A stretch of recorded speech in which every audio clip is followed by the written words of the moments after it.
Hello. Can I?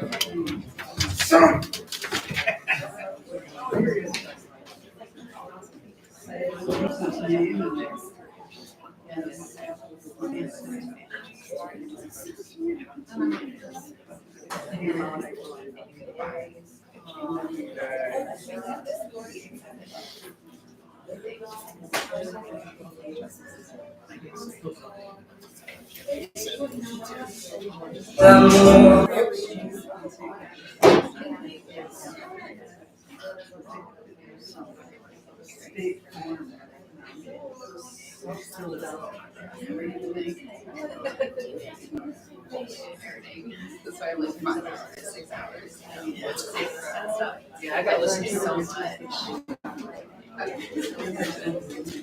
Good luck, Tony.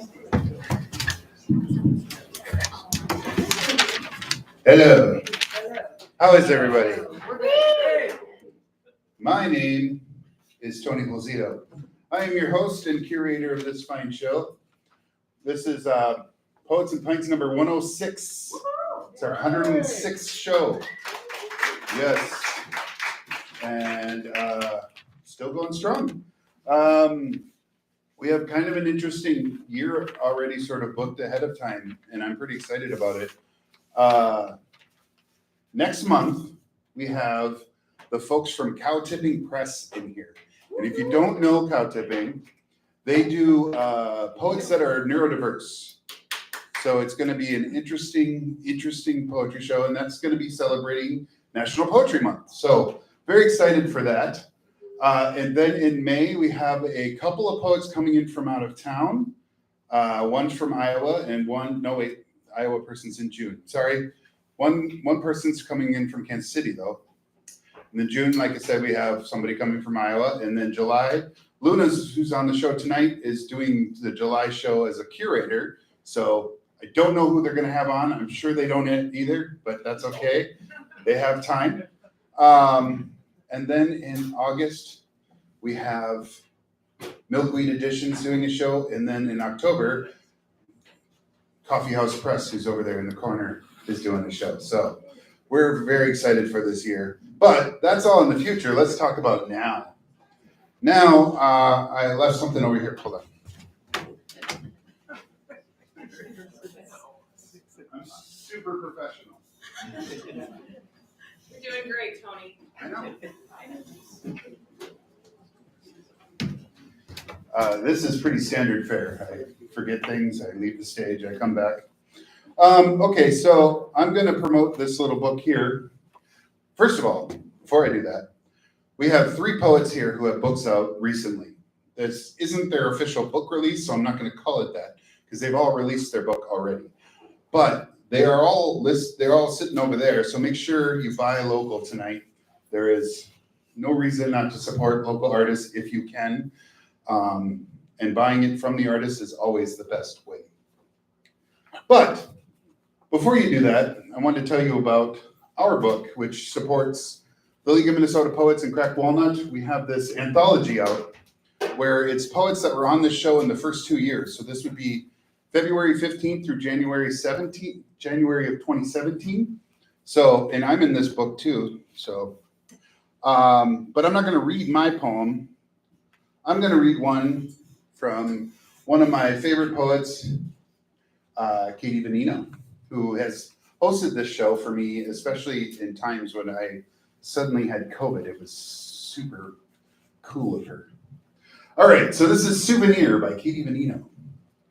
At the museum gift shop, we search for a perfect artifact, something to remind us of the afternoon spent lost in galleries, marveling at how well-preserved objects can be and controlled environments can be. Among the charmingly useless keepsakes, Fabergé egg-shaped soaps, a book on the history of buttonholing, you told me souvenir comes from the French irregular verb to remember. You speak French, I said.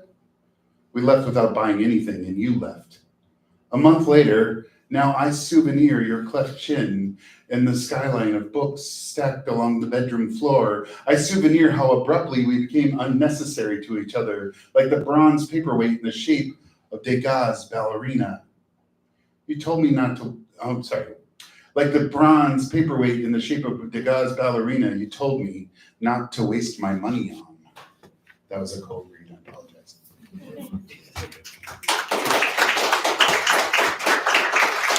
Okay, let's kick this thing off.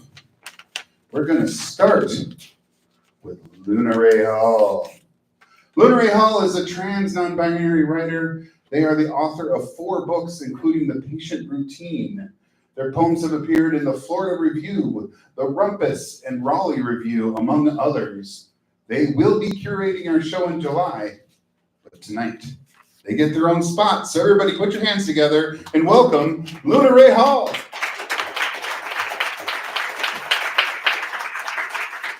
All the way to the stage, all the way to the stage. Even if they take their time.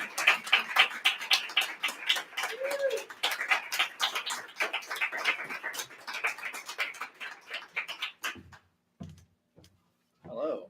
Hello. If this goes poorly, then all of my poems are cold read too, just FYI. I feel you. Hi everyone, I'm Rey Hall. I'm reading from my new book, No Matter the Diagnosis. There's a few copies over there for purchase. My book deals with health anxiety, OCD, and the body. And I'm just gonna start. Google starts with a tickle in the lungs, a fantasy of rot coiled branches, the letting of blood, sepsis in weight, a treatment of wormwood, poppy, then penicillin, the iron rib cage and transfusion, anti-antibiotics, flow rates peak, then shatter, the oximeter empty. It all starts with a tickle in the lungs, seized by morning light, an anxious stutter of air, and by night, my body lay on an operating table, alcohol swabbed chest, sternum incision, felt marked, ready to be breached, begging it to manifest and fester, all that consumes me, proof that I was not imagining anything.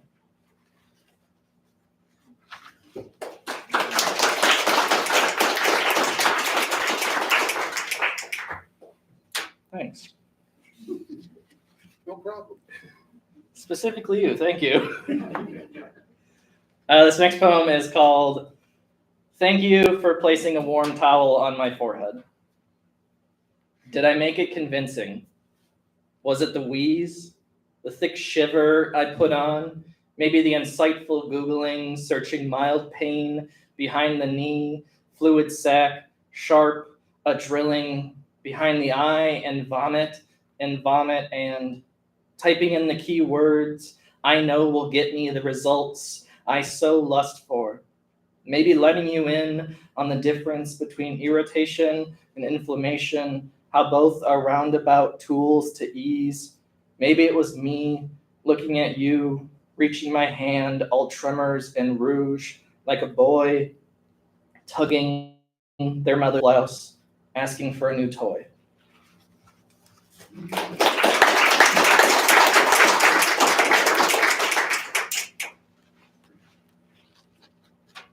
So my book deals a lot with Googling, because that's what I do as someone with OCD and body issues. So this next poem is also a Google poem. It's called Google, Migraine Get Rid of in Summer. I steady kiss the summer, indulge in red wine and chocolate, skin drips on concrete, dehydration balances the afternoon sun in the palm of its hand and thumps my forehead with the other. Where have you been all my life? We ask ourselves, like a meadow asks for rain, wash me like the meadow. Rinse away the insects and twigs and dead grass and trash, the heat, the fumes, the time it takes to cleanse, so much time. At the edge of the meadow, the rain pools before it evaporates.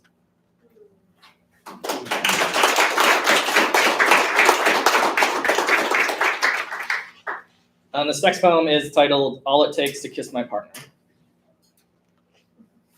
Aware of the eye, aware of the floaters, the blurred edge and faded moth wings in the periphery, outstretched the pupil, aware the detachment, aware the snow sizzle and TV static, the pinkness and muck, aware of the milliseconds, aware of overreacting, aware of the nanoseconds, aware of obsession, the prodding at my eyelids, a throb and pulse, trying to figure out which came first, the sty, the bulge, a tumor, or the awareness that something must be different under the eyelid to see my partner's lips in such fuzzy details.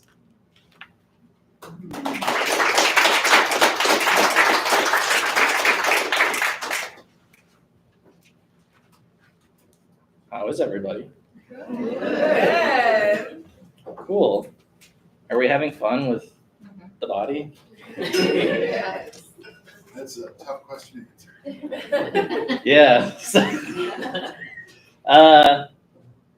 This next poem is called Body Cemetery. I have a cemetery inside my body, a cemetery full of lovers, all the diseases that pleasured my curiosity, a cemetery coated in cinders, holding up my lungs, lips black with decay and green in the teeth, all diseases I had to strike down. With an axe, when they tried to leave me, when I die of old age, and I will, the coroner will peel open my ribs and write down all the names on the tombstones I built, her report not nearly long enough to fit the half of them.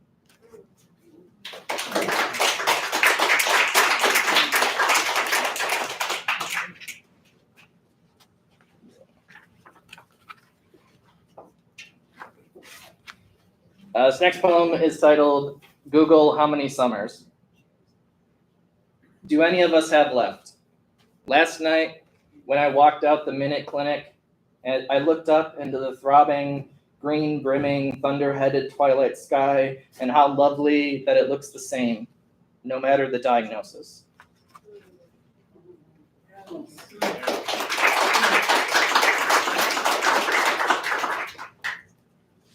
And I just have a couple more that I'm going to read. One from this collection, and then two from my chapbook that came out a couple years ago. This last one from this is called Encyclopedia of Lies. Here I am, a shamble, mouth dry, worn sore, brushing my teeth for the 8th time this morning, enamel ground down, gum swollen from the floss, but not enough. Brush again.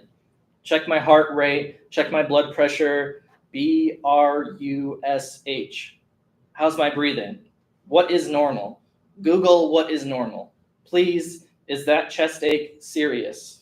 Can I wash out my arteries? Again, check my heart rate. Again, brush my teeth. A morning routine. Here I am, a cradle of everything I've hated. Everything I've never been able to let go, melanoma, exertion, diabetes, pneumonia, a bloodstream full of bacteria, vessels, hardened, deposits, thrombi. Here I am, run. Here I am, pain and dim, a tumor of symptoms and nothing to show for it. Here I am, wealthy, with worry, my body, an encyclopedia of lies.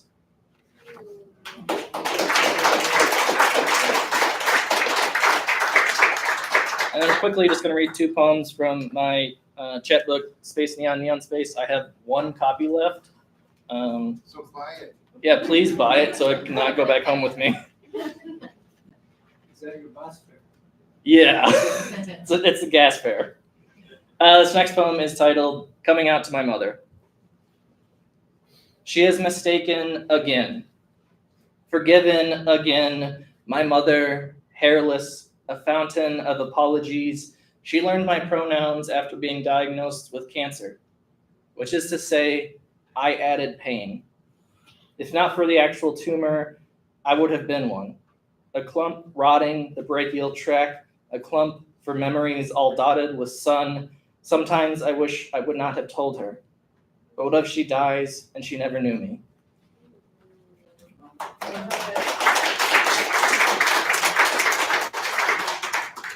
All right, and my last poem is titled Say It With Me. I just want to say thanks to Tony wherever you went. I'm right here. Okay, cool. Thanks for having me. And thank you all for coming. Say it with me.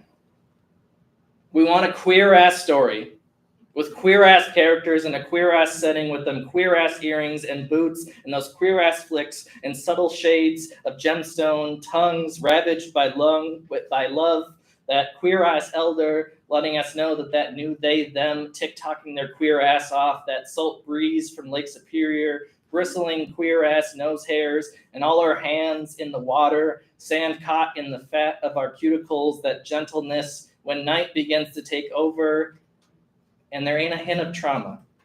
Zero sadness in this story, and fuck you for thinking otherwise. Thank you.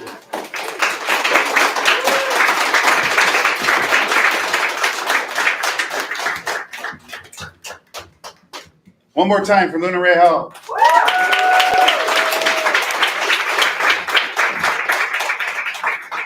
So, maybe you're a poet out there wondering, how do I become a feature on this show? How do I become a feature on Well, this show? I'm glad you asked. There is a card on all of the tables, looks like this. On the backside, there's a survey to fill out. That's all you got to do, and then you get put in line to be on the show. There's no audition process for this show. We don't believe in gatekeeping. We simply try to make sure that we have a somewhat diversified show, but other than that, you sign up, you get on. Welcome. Okay, moving right along. As the Muppets once said. All right, next to the mic is Poetic Mama. She is a 27-year-old poet who has a heart for community restoration and inner child healing. Her goal is to bring poets and other artists together to create a safe space to inspire the creativity in others and to motivate them to heal their inner child. She believes in the power of words and the impact you can have on people by being your authentic self.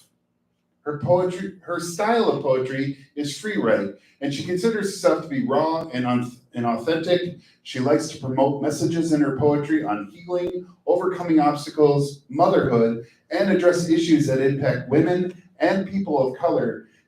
Put your hands together for Poetic Mama.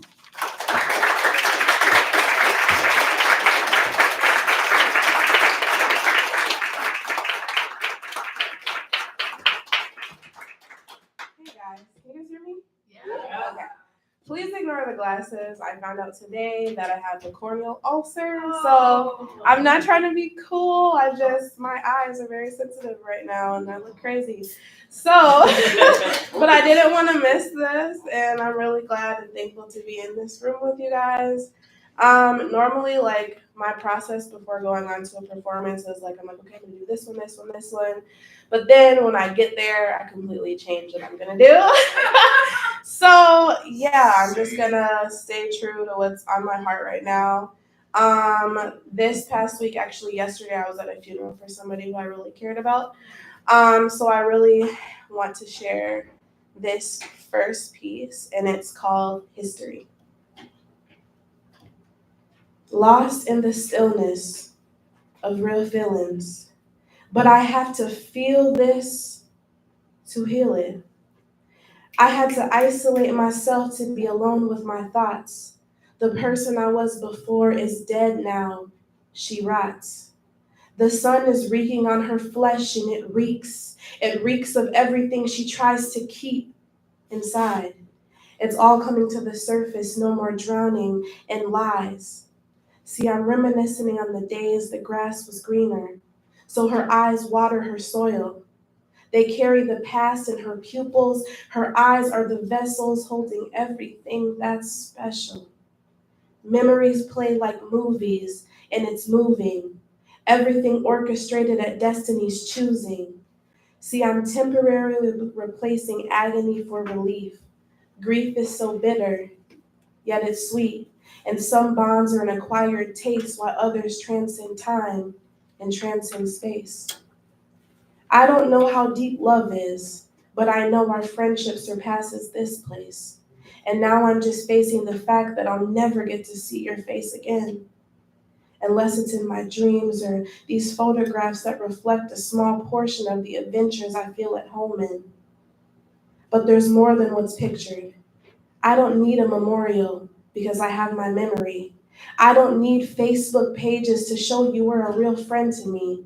The definition of friend feels more like family, and it hurts that his story is now history. And I'm just lost in the feelings that don't feel real, but aren't counterfeit.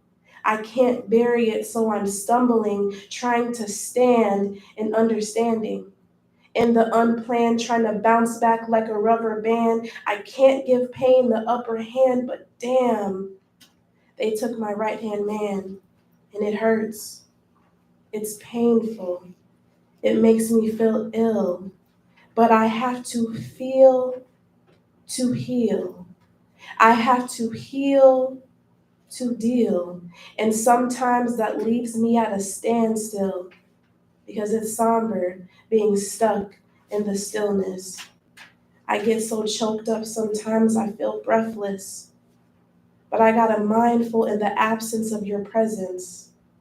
All I know is that life is precious. That's that one.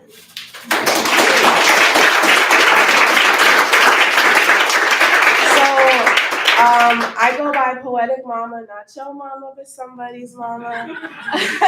I'm actually a curator of an open mic at Heal Minneapolis. It's the third Friday of every month. It's called Mama's House. So yeah, if you guys ever want to come out to that, you can. I'm gonna give you like a little piece that just kind of talks about my journey of coming to who I am today, just digging deep into healing and self-love. So this is called New Road. I'm on a new road. Been searching for direction, I had to take a slightly different turn. They said, live and learn, so I had to move with some discernment. I put thought into each step I took, and I read between the lines of life's playbook, so I took accountability for the bad and good. I withstood the heat like I overcooked now. Here I am.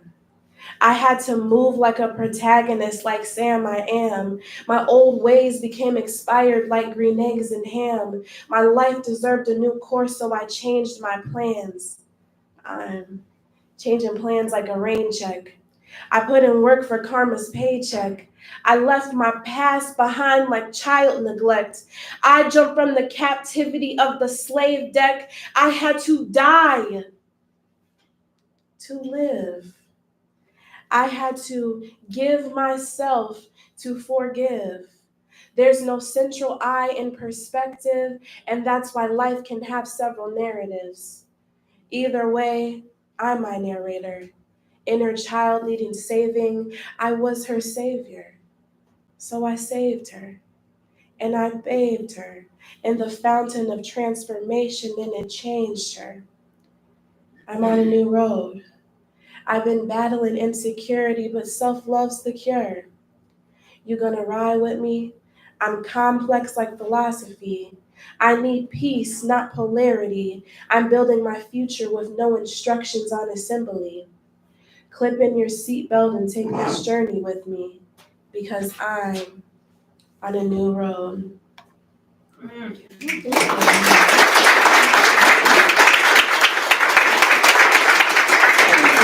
And then I'm just gonna do one more because it's kind of long. And yeah, it's kind of just like, since we're in Women History Month, shout out to all the ladies in here. This is just like a piece that I feel really kind of details all of our struggles. So yeah, trigger warning in advance for some of the content. But it's called Give Me My Pussy Back. Amen. My body autonomy is not your monopoly. Give me my pussy back. She does not bleed for your proceeds. She does not breed to supplement your greed. She may be the root of your family tree, but you will not plant her wherever you please. She's not an incubator for your future savior. She's not owned by your state's legislature. She will not mother your toxic masculine structures. She is not a martyr for your pleasure. Give me my fucking pussy back. She is more than a womb man because she's a human. Contraception is not production. Y'all hate abortions but ignore the orphans, then beat us with your opinions from your masculine perspectives. Your obsession with my oppression makes me question nature's selection. Give me my pussy back.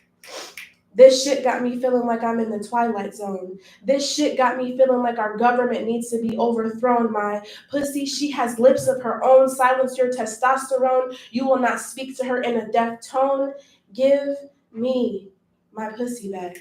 She is no longer your slave. She was never yours to try to engrave. They pro-life till those lives misbehave. Eat your words with or without the shave. We're on a new wave because y'all like it wet. Y'all love a naughty girl till that girl gets upset. Y'all love a red light special, but who's putting a stop to us getting trafficked? Give me my pussy back. Vaginas abort once more, but terminating her rapist fetus is suddenly too much. Statistics show 1 in 9 girls will be sexually touched. Girls under 18 whose bodies haven't developed. 1 out of every 9 girls will have their innocence took. Now she's 12 and pregnant, getting 30 looks because people overlooked and didn't believe her. Sometimes the monsters come in the ones that's familiar. Family keeping secrets, covering for a child molester. Give me my pussy back. Yeah, 16 is the age of consent, but teachers traded passing papers for passing out dick. He used arithmetic to groom these kids while pacifying parents, teaching abstinence, no guidance, license for silence. You have to listen to pay attention, if not, it's avoidance. You got to take a stand or sit the fuck down. Those are the only options. Give me my pussy back. They want free pussy. We want freed pussy. We can't trade ecstasy for liberty. We won't be pressured into pregnancy to soothe your misogyny. Fuck your patriarchy. I will not act like a lady while you act like an ass. You're taking our choices, policing our progress. Give me my pussy back. You can call me a whore, but this pussy's not yours. All the things we've endured for your hardcore porn, it's like pussy's pain's new ambassador. Silence is violence. What do you stand for? You're either with her or you're a dictator. It's the slaughter of our daughters, and blood is on your hands. Blood drawn from your demands is the same blood that waters these motherlands. They used to circumcise our clits as a rite of passage. If mutilation equals marriage, I'll miss it like miscarriage. My pen bleeds as I write. I hemorrhage on these pages. So many voiceless, drowning in empty noises. Where is the substance? I need a fix. I guess it's just fuck my rights like it's doing dicks. Control is the goal, so fuck women. Control is the goal, so fuck them kids. Control is the goal. Welcome to the Matrix. Give me my pussy back. Where is the care and foster? Women forced to birth kids when she already lost hers. Now baby girl has no mother, no father, still waiting in line for someone to adopt her. There's babies here that need saving. So when you say pro-life, the message ain't hitting. Give us our pussy back. Christians preach God while spewing hate, ignoring the pain of women who were date raped, women for violent relationships they barely escaped, women who for motherhood are in no shape. While you holding signs, there's somewhere a mother in labor that's died. Somewhere there's a fetus that didn't choose this life. It's wild how human rights lead to so much strife. Give me my pussy back.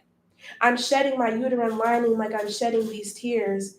Tears that reflect my trauma, tears that reflect my fears. The cries of our sisters fall upon deaf ears. But I hear you. Lean on me because I'm here for you. They say iron sharpens iron. I got a spear for you. This warfare is deeper than politics. It's spiritual. Pro-choice because sometimes that's the only choice. Pro-choice because pussy has its own voice. Pro-choice, and I'm gonna make some fucking noise because pussy will not be run by boys. Give us our pussy back. Thank you, guys.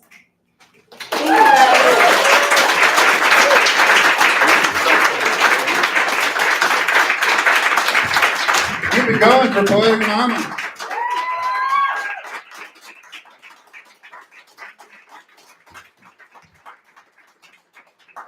So this show is run, well, by me, but beyond that, we're under the League of Minnesota Poets, and more specifically, the local chapter, which is Cracked Walnut.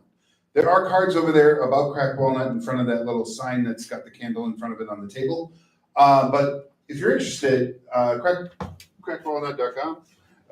But also, just to let you know that if you want to become a member of the League of Minnesota Poets, the spring conference is coming up. It's April 19th through the 21st. It's actually in St. Cloud this year at the Country Inn and Suites West in St. Cloud. Yana Kniddle's going to be on it. Megan, don't know how to say the last name, sorry.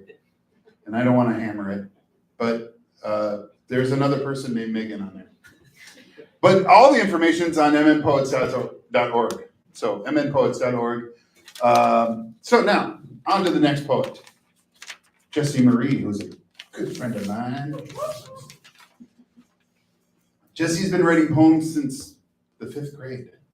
Her first poem was about loons and was quickly thought up to get out of trouble for passing a love note to a boy. She never imagined her first collection of poetry would be war or military poems.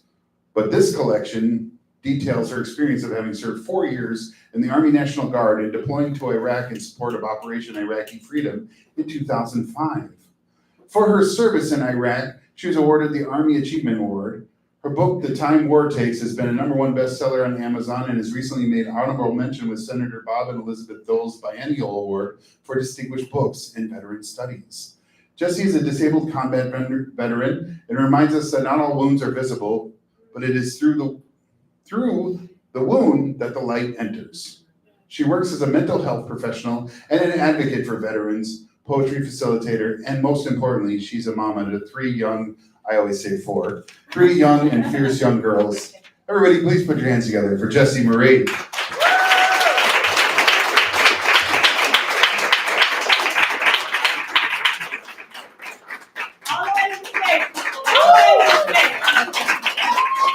Yeah, well, take your sweet time.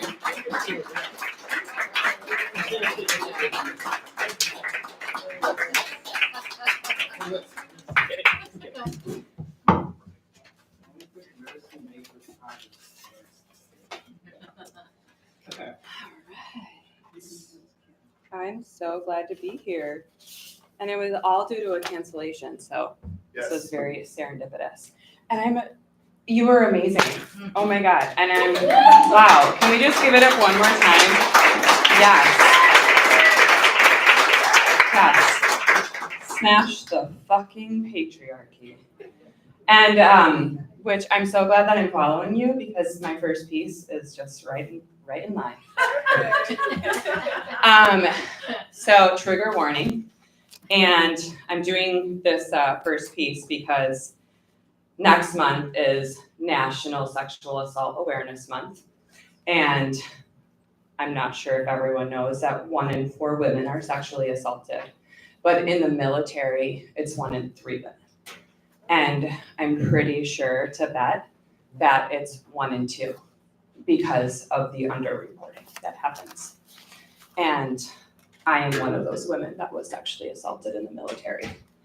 And I wrote this poem on behalf of myself, but I worked for the VA and I'm a mental health professional, and my story, sadly, is not unique. And I titled this poem Soldier Girls off of a book that was wrote by one of my very best friends titled Soldier Girls. And I'm gonna do it in a performance style. to shed light on all the female veterans and all the male veterans who have experienced military sexual trauma. I'm gonna really try hard not to cry. You got it. Mama, mama, can't you see what the Army's done to me?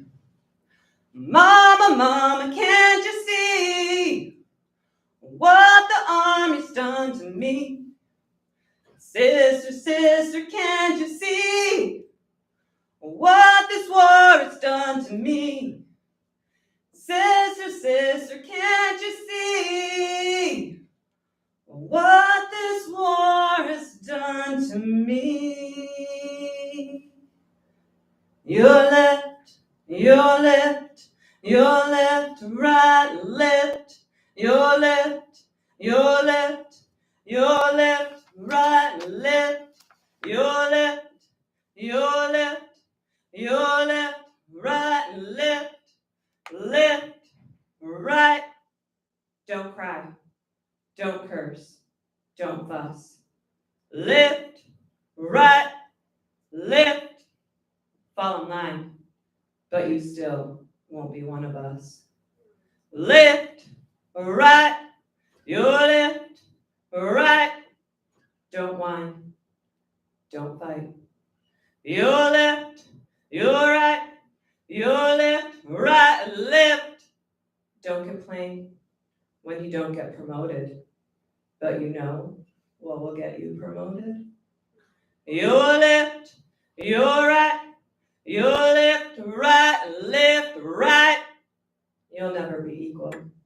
A man's world caters to the patriarch, but you ignore the advances and keep marching along. Your left, your right, your left, right. You don't give in, so it's taken from you. Your left, right. Something inside you dies that day, and the part of you that is left is trying forever to make it right.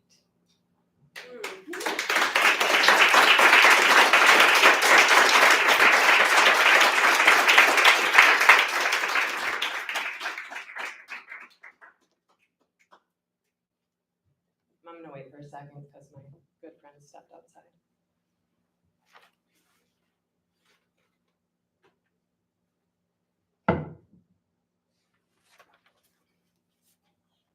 I get asked a lot. I have 3 daughters, and I didn't have children when I was in the military, but I get asked a lot if I would ever let my daughters join the military. And I wrote this poem in response to that question because I get it frequently.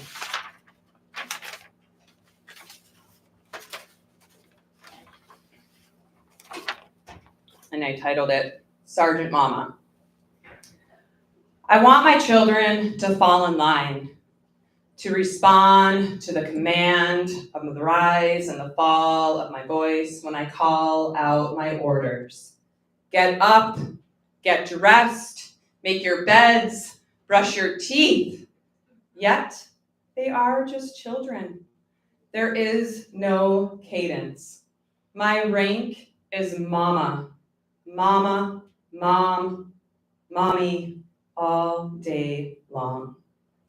I started playing barracks inspection in the morning with them on the weekends to clean their rooms as a game to motivate them.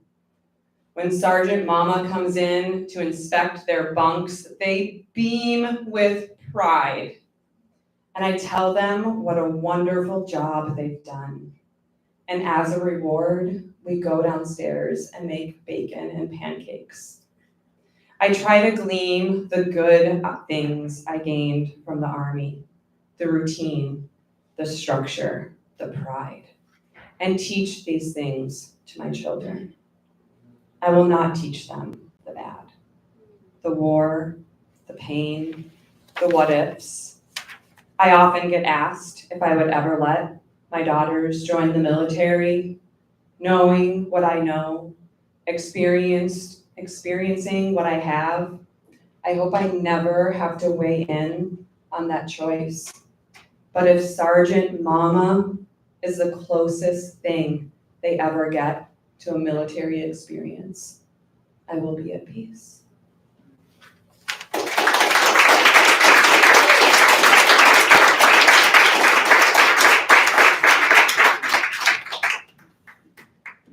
My grandmother was a war riveter. Woo, cool.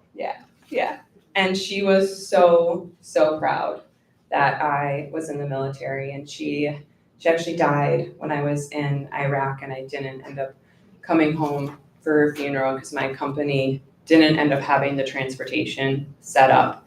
And so I've actually never gotten the opportunity to say goodbye to her. And she was just a very, very special person to me in my life. My oldest daughter carries her namesake.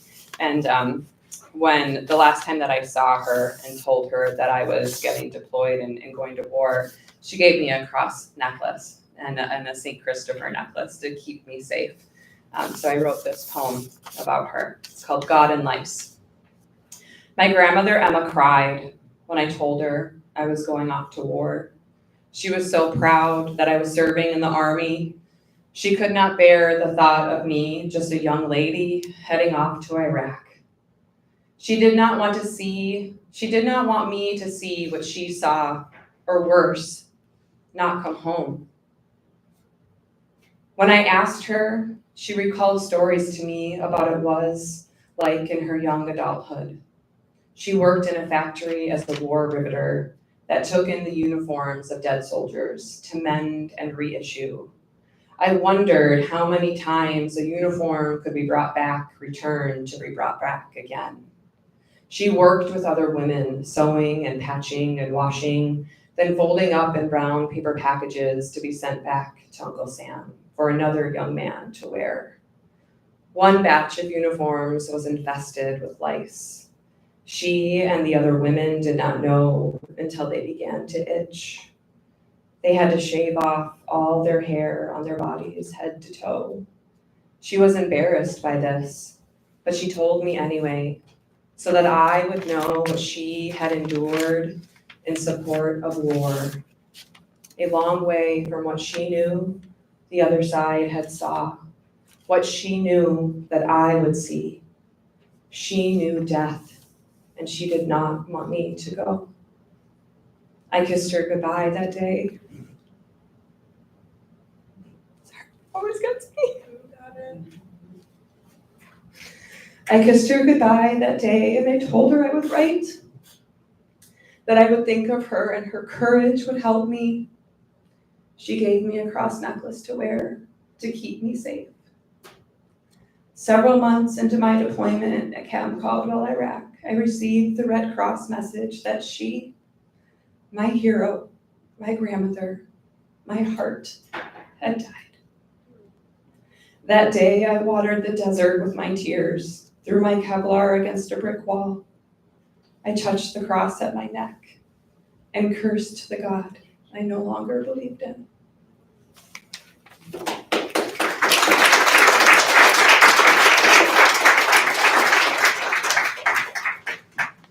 I've done a lot of healing work since coming home from war. I think a lot of veterans kind of feel that same way and kind of go through that journey.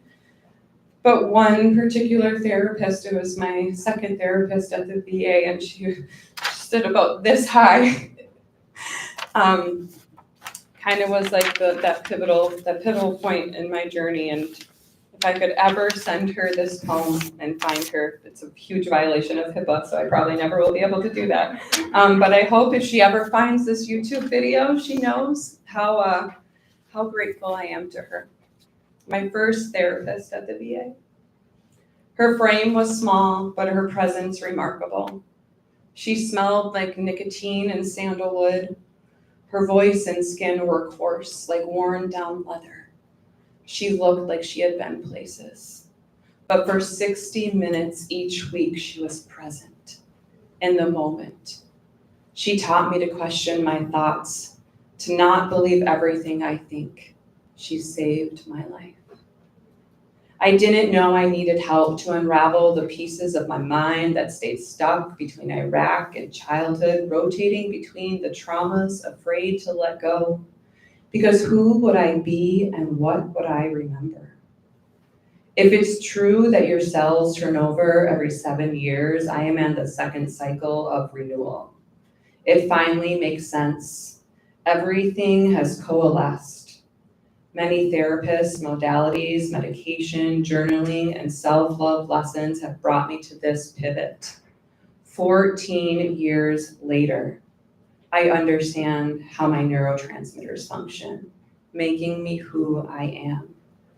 And even with these gifts, and even with this grace and people who can point my head and my heart in the same direction, I am still learning. I am still learning to understand forgiveness.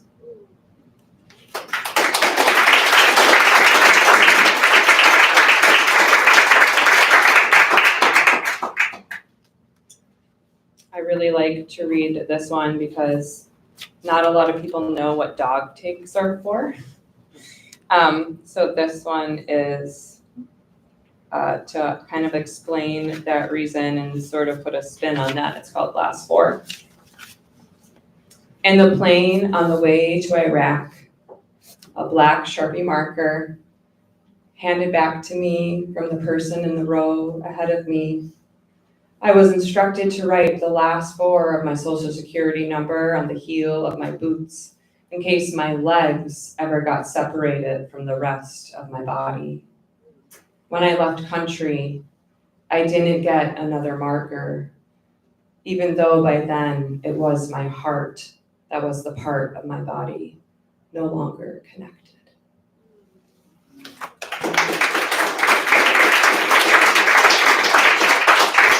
I'll read just one more.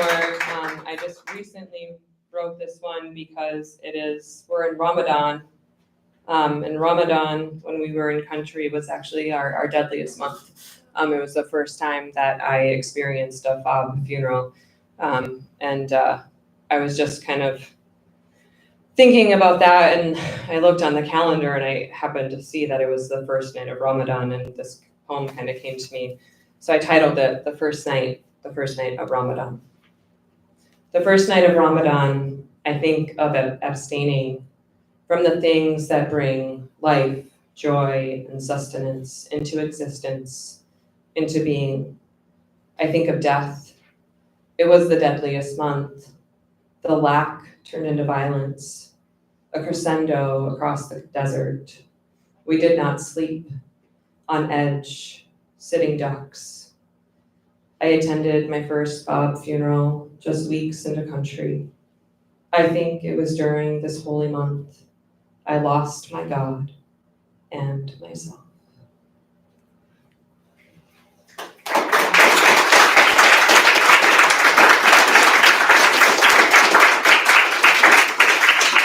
Thank you all so much.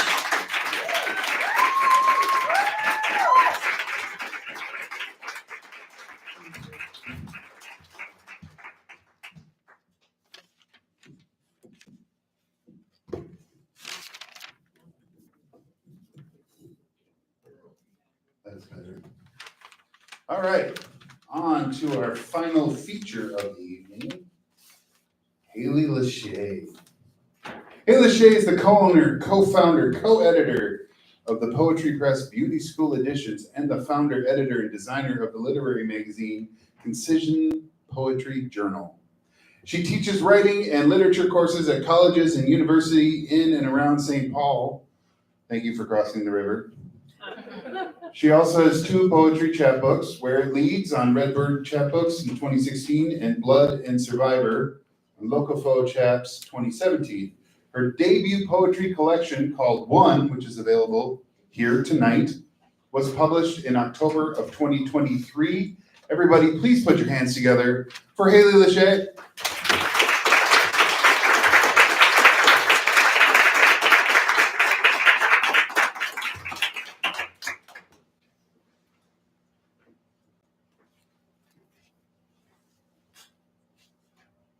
Sky flowering around spent cloud flown, sight of light circle relieved, barren of sweetness or gesture.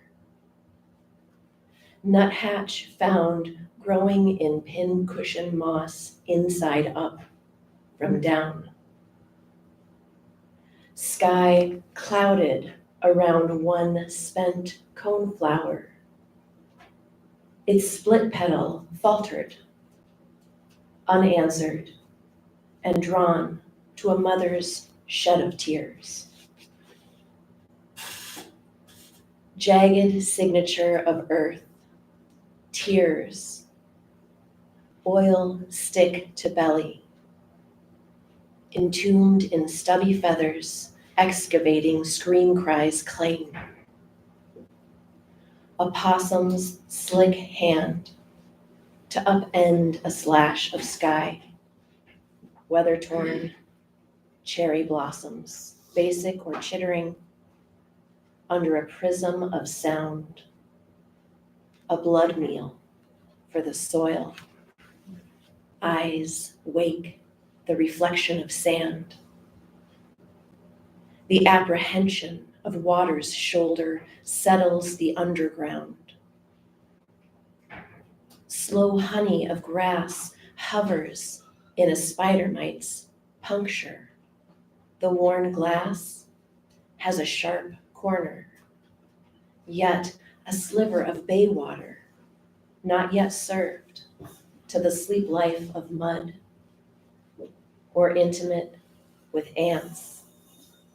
Eyes demand stillness after the heat of new boundaries. The soil's succession runs at the mouth of a decomposing drawer. What it used to hold, now artificial nature, and no art can follow. So there are no people in this poem. There's evidence of people, but no people really emerge. And for a while when I was working on this project, I sort of said it to my friends in my writers group like it's a shtick, right? Like I'm writing poems with no people in it. And you know, people are like, what? If there are no people, where are the emotions? How does this work with poetry? And I was like, I don't know, I'm a Gemini. But then I really got in touch with why I was doing it. And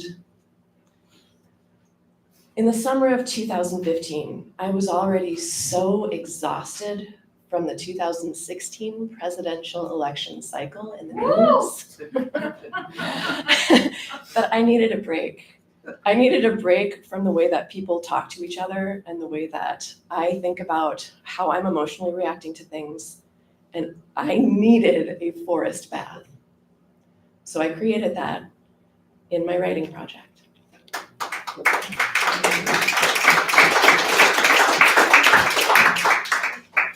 Birch breathes outside its leaves, unfolds the smoldering keep where inhale fizzles skin down.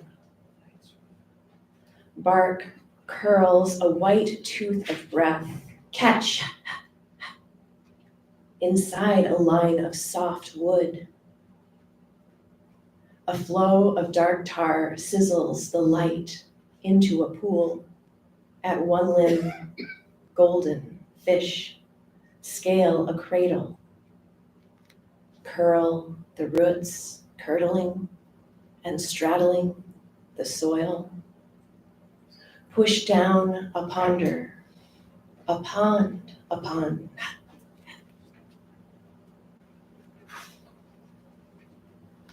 Eyes close the side of the road crows pick. Eyes open, meat under the skin. Eyes close, a burn bruise. Eyes open, the side of the road with no shoulder. Eyes close, silken feathered perforations. Eyes open, the parallel drop soil. Eyes close, a charcoal raincopter. Eyes open, the side of the road crows pick. Eyes ink, the stain of accelerant. Eyes shoulder, the hardly out of place. The layers of depth keep reversing.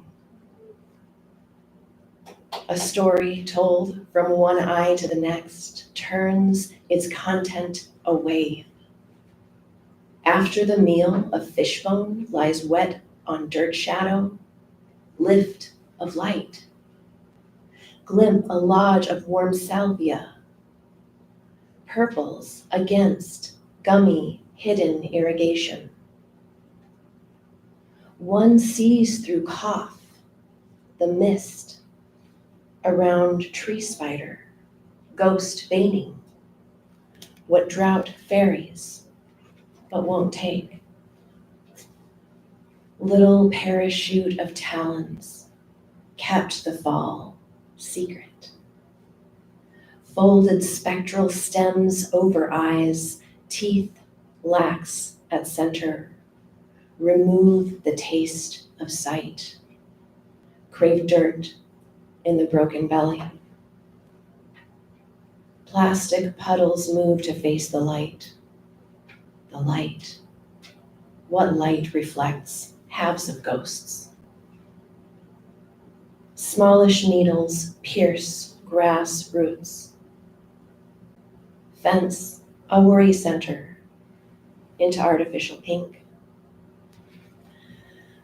So one way I started trying to accomplish this was to think, if I could strip away the idea of narrative time,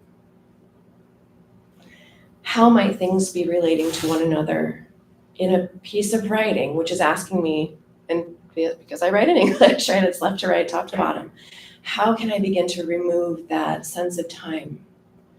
And I had the great fortune to work with a mentor. It took me years to find her, but I had the great fortune to work with a mentor who suggested that if I was working with surrealism in a way that was not metaphorical, how might I be approaching it? And it took me months to figure that out, because surrealism without metaphor felt like this whole thing that I just couldn't hardly even step inside.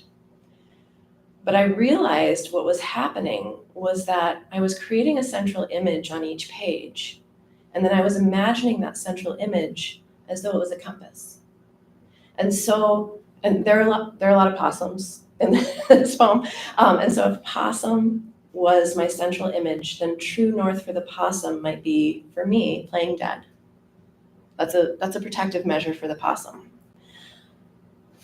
But then what was south of playing dead might be dreaming.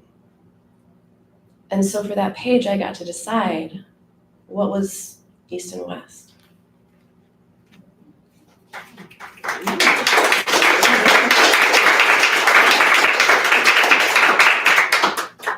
Genes tune themselves in 3 harmonies of protected lies. Blue stones shaved and curled in a pan. The spirit of glacier in a lake, in the leg left over, in pricks of blood along the edge, in the point where dawn currents a vibration, either smooth or jagged. It names itself an unbroken. Each shape, limbs out, wood grain, resurrects the truncated sunrise, catching needles in midair. Saw hand of the trunk spread from shoulder in flight, in body's concentric rings, areola, linea negra, umbilical, the lungs suspended in winter hollows, hold antlers away from the buck. Spreading comfort boils the iron, dithering in contemporary cattails, the curl, of birch bark doesn't spiral how the twig does. Purr of mistake is out of direction. The white flag, the fawn kitten, cardboard fully absorbed by rain. The gutter still bears a few plumulous letters contented in curl frond claw, piercing grass. Some message or other made to choose or not choose, but run.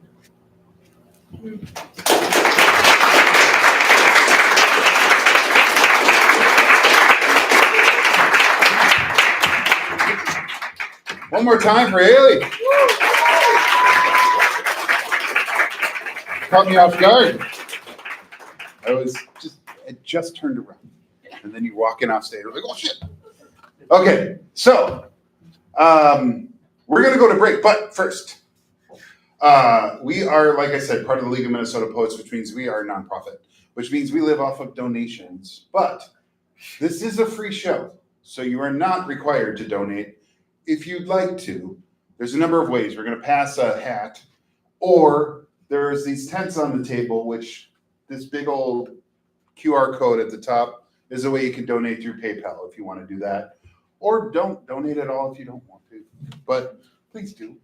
It helps keep this going. These two other QR codes at the bottom are just to go to the Cracked Walnut website or the League of Minnesota Poets website. So just know that that's there. We're going to take 5 or 10 minutes here, and then we're going to come back and do open mic. So don't leave, because that sucks when you just watch the features and then go. So, but that's just my opinion. Okay, talk to you soon.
Okay. All right, the way we do now I'm out of breath. Okay, the way we do the open mic is that I randomize the order because too many open mics, you get people come in and put their name like on the 5th spot. I don't like that shit. So, how many do we have? We have 10. So, this is my mom, everybody.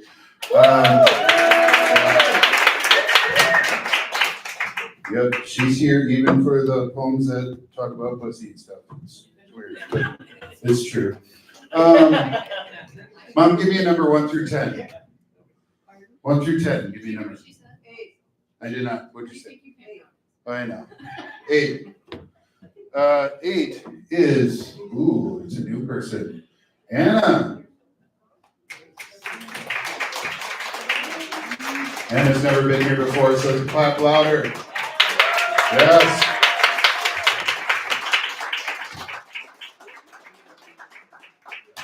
Thank you for doing that.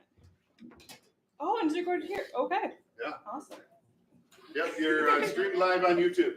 No pressure or anything. Awesome. So like you said, my name's Anna, and it's my first time here, so I'm excited to meet all y'all here. I'm looking forward to coming back next month and hearing some more great poets. Yes. So the poem I'm going to share tonight with you guys, it's titled My Mind. In the island of my mind, a storm brews. A furious wind of thoughts unyielding ensues. Waves form in an ocean of emotions that is deep, and as the tide begins to rise, my spirit begins to weep. Each heartbeat is a pull toward the abyss as I think of all the things that I miss. The gale grows, the crest tower even higher. Peace and stillness become my soul's sole desire. As I'm pulled in, I breathe, and stillness emerges. A pause in the storm where calm and rest converge. On this solid ground, a weary seed is sound asleep. In my chest, there's a tightness that continues to creep. Winds howl, waves crash, there's no end in sight. Back to the sea they drag me where there is no light. But within the depths, there's a flicker of belief that beyond the tide, there might be relief. A bird unchained against the wind takes flight. In the tempest eye, it finds strength, not fright. So here I stand amidst a storm that consumes me, hoping to find who and where I am meant to be. Thank you.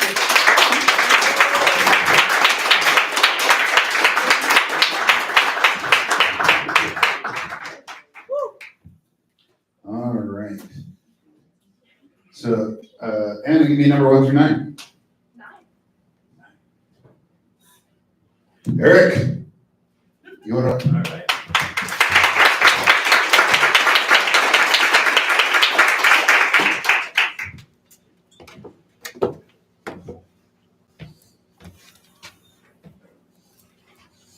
This one's titled Medicine. Where's the doctor? Nobody ever said it would be this painful. Nobody ever said a thing. I never said a thing. My heart, on iron lungs pumped with shame and fear, it now needs to feel alive, bobs up and down, atop the water, waiting to be grabbed and twisted, pulled into the depths of darkness, rescued by a false savior, braised and cooked to taste my shame. My fear is not to face her own. My heart. Where's the doctor? Do they make house calls? Could they possibly find me here? The city streets are empty again. I like it that way, alone. My head knows it is supposed to forget. Craniectomies save me over and over. Little packages slip to the outside world, all unmarked, undelivered. So much pressure to forget what I'm supposed to forget, replaced with a new truth, not my own. not my truth. Where did I put those packages? Where are those pieces of my skull? No bone, no blood, no harm. Are you even a doctor? How did you get in there? Snow is falling on empty streets, filling them with a canvas all my own. Streetlights illuminating, snowflakes falling, wind gently gusting, magic in the air. Tire tracks, someone has been here before. My heart aches. My body malformed and grotesque. Plastic fixes for problems of the flesh. New eyes, new nose, new mouth. The world can see you, monster in the closet. It knows you for the sour beast you are. Hide. Hide it all, mask it. The world knows in the body, it doesn't forget, it doesn't obey. Doctor, my body, what did you do? My head, fog. Senses something is wrong. Fog clouds my mind, it's okay, nothing is wrong. My heart shivers. I stand in the middle of the empty street.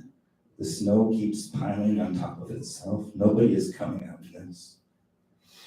This world is mine alone.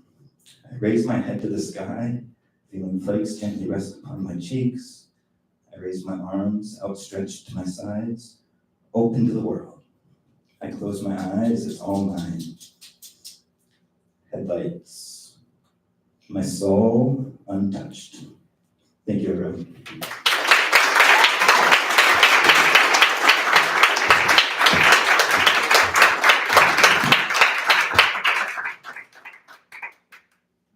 Haley, 1 through 8. That would be Victoria. Yeah, that's you.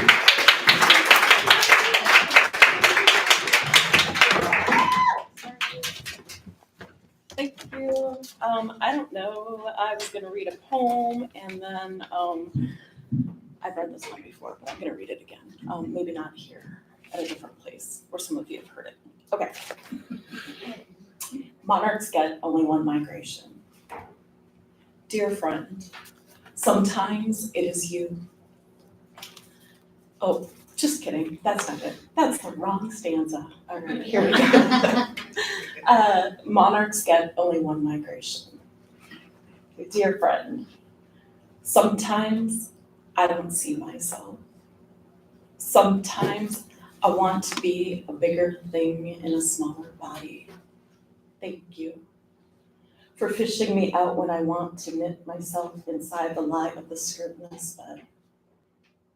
A case between chassis and chase, the nature of butterflies clustering from the stomach of some bigger fish. Friend, sometimes it is you. Sometimes it is me. Sometimes it is a man who sits with the back to the bar for the shelf life. There are not enough days. I believed in you, the way you believed in me for the first time and every time after. Thank you for talking me down from the roof of my mouth, its hook and release. Thank you.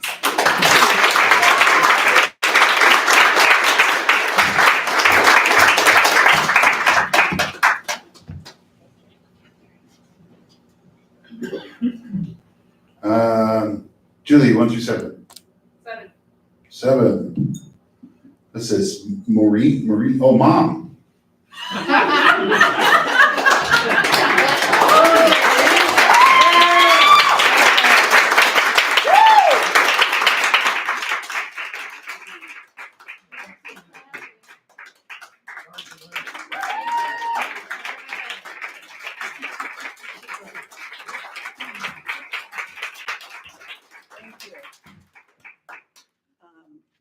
I was going to read one that actually was published, but we had a lot of heavy stuff today, so I'm reading something lighter. And today marks the end of Pisces, and I am a Pisces. We Pisces are said to be dreamers of sorts, floating aimlessly in our own minds. We think of conquering maidens and knights, slaying dragons and saving mankind. We're creative and candidly witty. Making friends is second nature to us. Sometimes the real workaday world leaves heartache and pain in its rush. Romance is always a main thrust in life. Falling in love with love is our fate. Hugging and kissing and affection are tops. Insecurity walks hand in hand with no mate. It is said that we Neptunian children are a mixture of all 12 signs. Understanding, wisdom, and feelings abound, shown in eyes deep and beautifully kind. We fishes swim directionally opposite to cover more opportunities that way, floating through others' lives and their hearts, leaving smooth, gentle waves in our wake. Pisces will fight for the underdogs, stubborn only to right a big wrong, easily mellowed by honest acclaim, heralded here by a lyrical song. Dear fishes, beware of the anglers. They'll snag your tail and claim all the fame. Make sure they're worthy to have all your glory. A Pisces to love is a rare golden claim.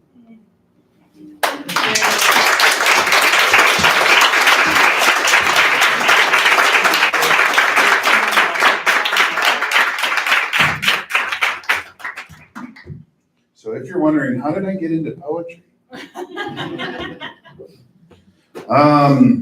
Okay, so we've got 6 left. So Jessi, 1 through 6. 4. 4. Like today, God. I know. Coral, that is you.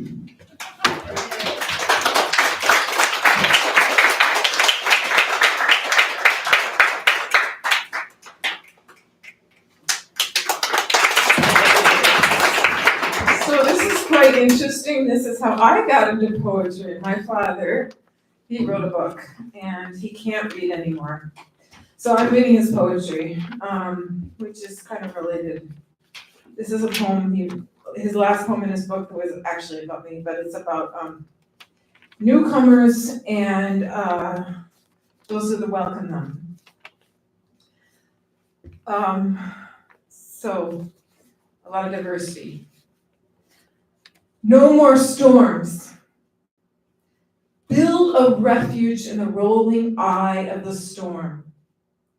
Pitch between the red and black roads, and there make your oasis.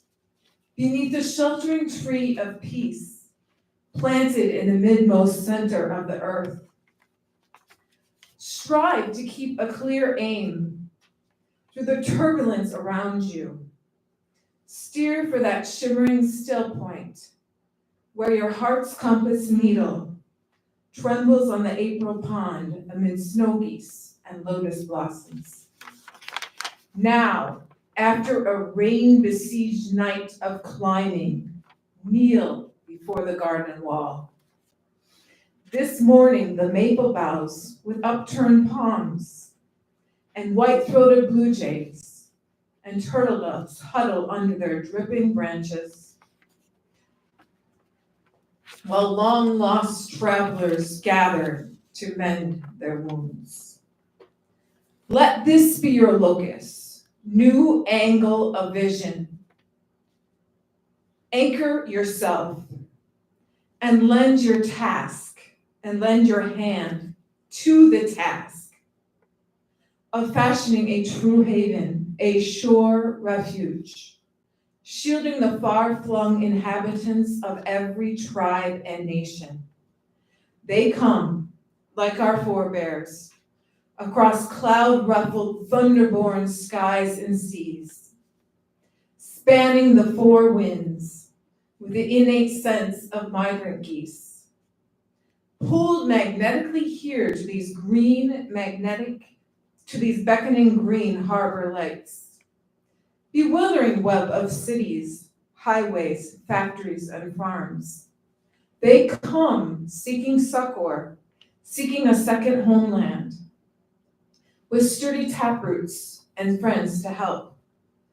Bind together their storm-broken hoops and dreams, and they shall raise their tents in the shadow of the flowering tree of our mutual destiny.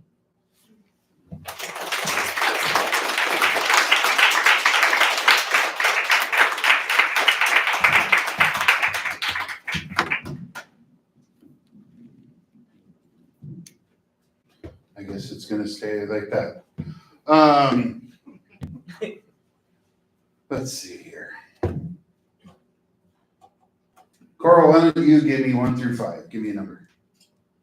3. 3. Philly!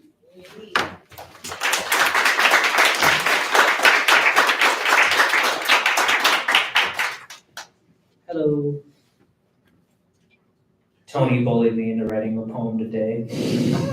Yeah, that's what happened. It's always nice to be here, and I always appreciate Tony's spirit in caring about poetry and keeping it alive, because it's just a reminder that everyone is just so beautiful, and you matter. Here's the poem that I wrote in the time that I got here until now. It's called My Favorite Tree. You're my favorite tree, to rest my head against when I'm tired, to help me decompress from the outside world and its thousands of voices and advertisements trying to get me. You don't ask anything of me, and even if you did, I would be doing it already. Taking in the sweet melodies humming from your being, ears and heart fully listening, letting your canopies of leaves shade me from the harshness of the sun while letting in the sweetness of it. Your branches expanding into infinite tangles of potential pathways and completion. I can breathe because your roots go to depths I've been seeking. You revitalize my life force. I could build an empire in a day from it, but sitting beside you has let me know I am good enough.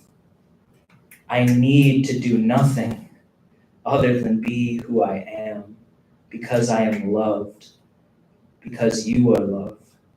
Because when I press my hand to your bark and wrap my arms around you, I feel connected to the mystical and powerful ancestry of life.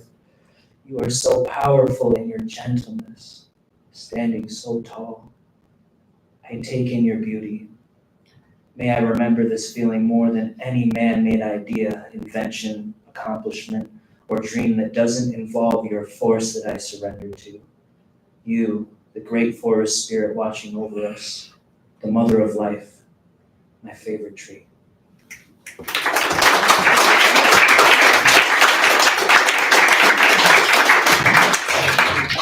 Okay, so one of my jobs here is to be the clock watcher. So we have 4 poets left on the list, and we have 10 minutes. So really keep it to the 2 minutes or less. I'm not saying anybody hasn't. I'm just saying if you haven't gone up yet, just know that try to keep it 2 minutes or less. I'm gonna stop talking. Okay, I'm just gonna pick Derek. Go ahead.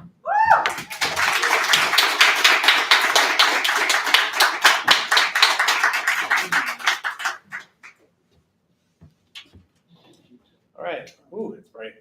All right. I took all the Indigo Girls concerts I've ever been to, plenty, and poured them into a box, shook them up, dumped it onto the page, and this is what happened. It is called, I need to back up a minute. This is called, I want to harbor you from the anger, find a refuge from the wrath. The many venues blend into one amalgamate stage, one spotlight. Each ticket, my official lesbian for a day documentation. My seat, irrelevant, because we never sat as you sang. your musical ferocity on full display, matched by those crescendos, those gut-wrenching, guttural crescendos that siphoned my soul out to whirl above in the echoes, sinking back down into my body, sharing a teaspoon of everyone else, stirred deftly with your fingers across the fretboard. And then with a snap and a broken string, we heard your snarl. A fresh guitar rushed to your hands, and then snap. And we heard your snarl. And a fresh guitar was rushed to your fingers, and then after snap, snap, snap, well, we all laughed. We all cried, and we all felt your fuck it. As you just said, screw the backup rack, it's empty, and you finished the encore with a recorder. But let me tell you one thing, you sang me to life. That afternoon, those nights, you held me forever inside your crowd vision, and somehow let everybody feel the floorboards, the sweat, that strange fire, the one mind chorus. And I swear I will never sing Squandered so loudly ever again.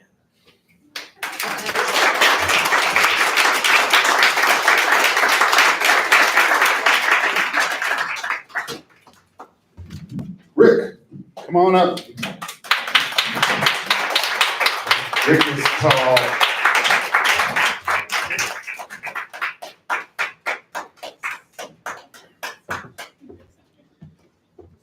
It's wonderful to be here on the premier stage in Minneapolis, Minnesota, drinking beer with some really good people. I can't see really, the light's a little bright out here. I'm going to read a short poem because Tony has taught me that short is always better, Rick. And it's one of my favorite poems, and I hope it always remains so. I can get my phone to cooperate. It's called The Trees in Winter. The trees in winter cast a spell, which is the darkness of the moon, as she casts her shining light upon the snows that glisten. And in that darkness, if you look, you will not find early the spring, for which you long and desire. But you will sense the spirit world in which dwell the lost souls, intolerant of the light of day.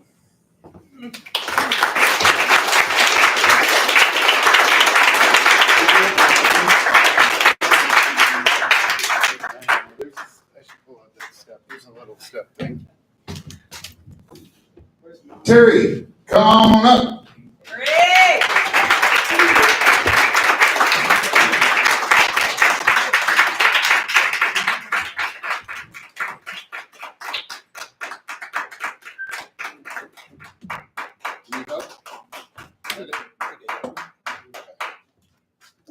Step isn't too bad. Don't get arthritis. Don't get it. Well, thanks to all the previous readers. Really powerful, insightful, beautiful stuff. And poetry is important. Before I forget, I do have a book that just came out, and it's called There Is No Moon. I have copies with me. You can talk to me later, and I'll sell you a copy or let you know how to get it. However, I'm not going to read from it. Somebody else earlier had mentioned change the order of what they read, and that happens tonight. This is a new poem that I wrote last night, and I kind of like it, so I'm going to read that instead. Singing out loud to myself, along with the captain and Tennille's Love Will Keep Us Together. My booth right up to the music machine. Next, it's Waterloo by ABBA. Whoever stuffed the box with 1s and 5s, I want to shake your head. You know your shit. And got a groovin' kind of groove. I like that. Got to Shazam the next one. Boogie with Stew by Zeppelin. How in the fuck did I not know this one? Listen to that piano boogie. My knee is throbbing. Tylenols and icy hot to no avail. Almost smashed my computer at work today. At work, at home. remote, as everything is these days, in every possible aspect and definition, like the eyes of a simple, all-knowing dead man in a scuffed-up coat, standing at the corner. What corner? Does it matter? Listen, Van Halen, running with the devil. Yeah. Bus late for no reason, traveling 2 miles an hour all the way. Almost missed the happy hour. I ordered the first 2 Castle Dangers at once, $2 each. The server has no objections whatsoever. Not all places are like that. I like this establishment. Pretty fucking cool. It is. What it is. Beyond any notion. All metrics and standards factored in the recipe. Pretty fucking cool. You know where you are and why. Sometimes. Thank you.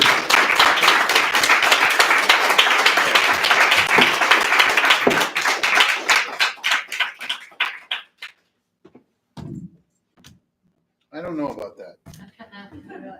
Mugu!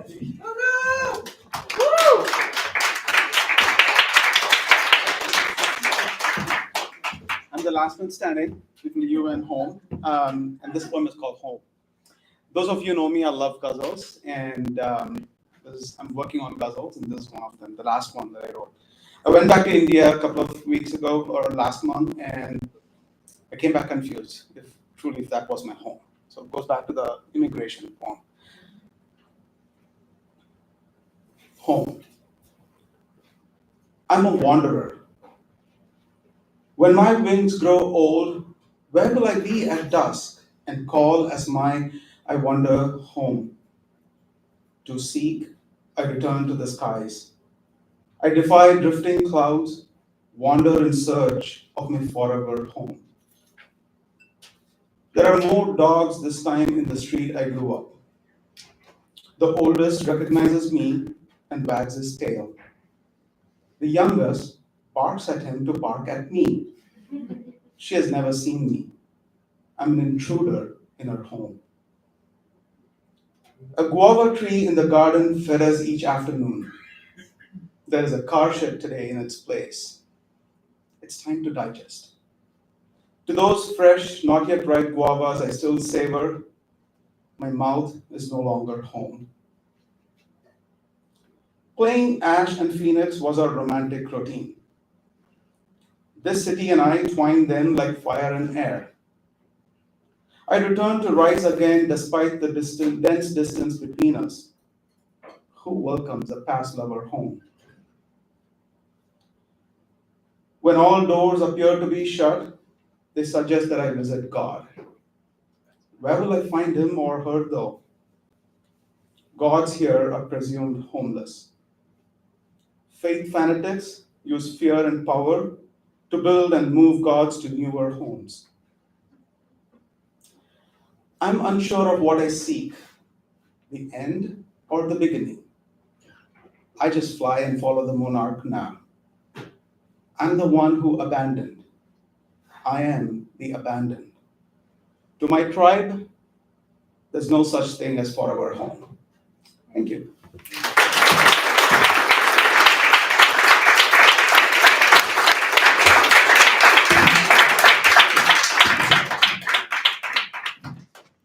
So this has been Poets and Pints number 106. I want to thank Luna Rey Hall.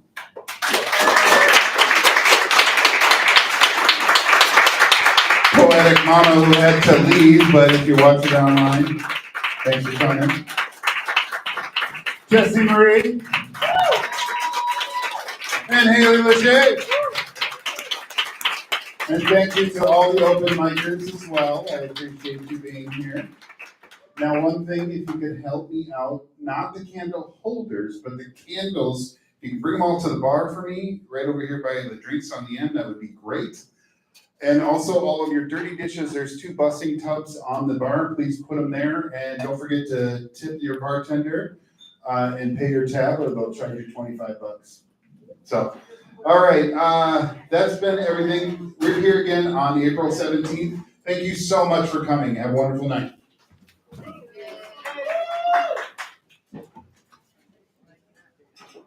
Also, if you're